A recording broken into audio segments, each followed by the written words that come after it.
Intimate scene ചിത്രീകരണത്തിനിടെ തനിക്കുണ്ടായ ഒരു അനുഭവം പങ്കുവച്ചിരിക്കുകയാണ് നടി വിദ്യാ ബാലൻ. പല്ലു തേക്കാതെ വന്ന നടനൊപ്പം അത്തരമൊരു സീൻ ചെയ്യേണ്ടി വന്നതിനെക്കുറിച്ചാണ് നടി ഒരു അഭിമുഖത്തിൽ തുറന്നു പറഞ്ഞിരിക്കുന്നത്.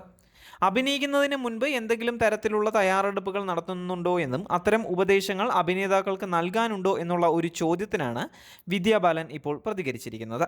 സാധാരണ നിലയിൽ നടിമാർ പല്ല്, മൂക്ക്, അടിസ്ഥാന ശുചിത്വം എന്നിവയെക്കുറിച്ച് ബോധവാന്മാരായിരിക്കുമെന്ന് പറഞ്ഞാണ് വിദ്യാ ബാലൻ മറുപടി ആരംഭിച്ചത് തന്നെ. ചിലർ ഗന്ധത്തെക്കുറിച്ച് പോലും ബോധവാന്മാരായിരിക്കും. എന്നാൽ തനിക്ക് മറ്റൊരു സംഭവം ഓർമ്മയിലേക്ക് വന്നുവെന്ന് വിദ്യാ ബാലൻ പറയുകയായിരുന്നു. ചൈനീസ് ഭക്ഷണം കഴിച്ച ശേഷം പല്ല് തേക്കാതെ വന്ന ഒരു നടനുമൊപ്പം എനിക്ക് ഇൻറ്റിമേറ്റ് സീൻ ചെയ്യേണ്ടി വന്നു. ഞാൻ എൻ്റെ മനസ്സിൽ ആലോചിച്ചു, ഇയാൾക്കും ഉണ്ടാവില്ലേ ഒരു പങ്കാളിയെന്ന്. ഞാൻ അയാൾക്ക് മിൻറ്റ് നൽകാനൊന്നും പോയില്ല. പുതിയ ആളായതിനാൽ എനിക്ക് നല്ല പേടിയായിരുന്നുവെന്ന് ചിരിച്ചുകൊണ്ട് വിദ്യാബാലൻ പറയുകയാണ്.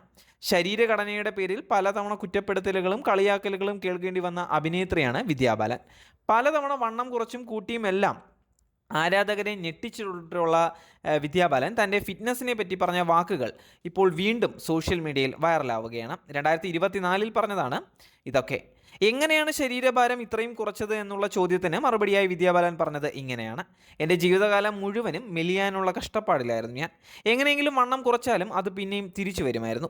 എന്തൊക്കെ ചെയ്തിട്ടും എൻ്റെ ഭാരം കൂടുകയാണ് ചെയ്തത്. എന്നാൽ ഭാരം എത്ര കൂടുന്നോ അത്രയും ഞാൻ വ്യായാമവും കൂട്ടുമായിരുന്നു. ഈ വർഷത്തിൻ്റെ തുടക്കത്തിലാണ് ഞാൻ ചെന്നൈയിലെ ഒരു ന്യൂട്രീഷണൽ ഗ്രൂപ്പിനെ പരിചയപ്പെടുന്നത്.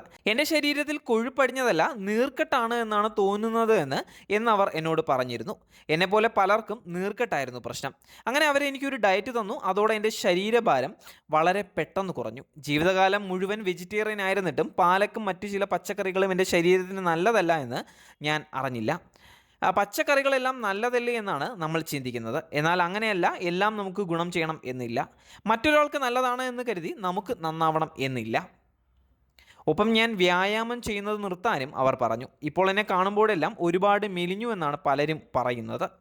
എന്നാൽ ഈ ഒരു വർഷം ഞാൻ വർക്കൗട്ടേ ചെയ്തിട്ടില്ല. ഞാൻ വ്യായാമം ചെയ്യാത്ത ആദ്യത്തെ വർഷമായിരിക്കും ഇത്. ശരീരത്തെ ചുറ്റിപ്പറ്റിയുള്ള വിലയിരുത്തലുകൾ വളരെ ക്രൂരമാണ് എന്നാണ് ഞാൻ മനസ്സിലാക്കുന്നത്. മാനസികമായുള്ള പ്രശ്നങ്ങളും നമ്മുടെ ശരീരത്തിൽ പ്രതിഫലിക്കും. ഒരാൾ ഏത് അവസ്ഥയിലൂടെയാണ് കടന്നു പോകുന്നതെന്ന് നമുക്ക് അറിയില്ലല്ലോ. മുൻപൊക്കെ ഒരു മൃഗത്തെ പോലെയാണ് ഞാൻ വർക്കൗട്ട് ചെയ്തിരുന്നത്.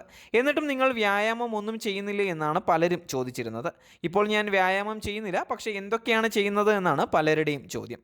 മുൻപത്തേക്കാളും ഞാൻ ആരോഗ്യവതിയാണെന്നാണ് എനിക്ക് തോന്നുന്നത്. വ്യായാമം ചെയ്യരുത് എന്നല്ല ഞാൻ നിങ്ങളോട് പറയുന്നത്, ആളുകൾ വ്യത്യസ്തരാണ് എന്നാണ്.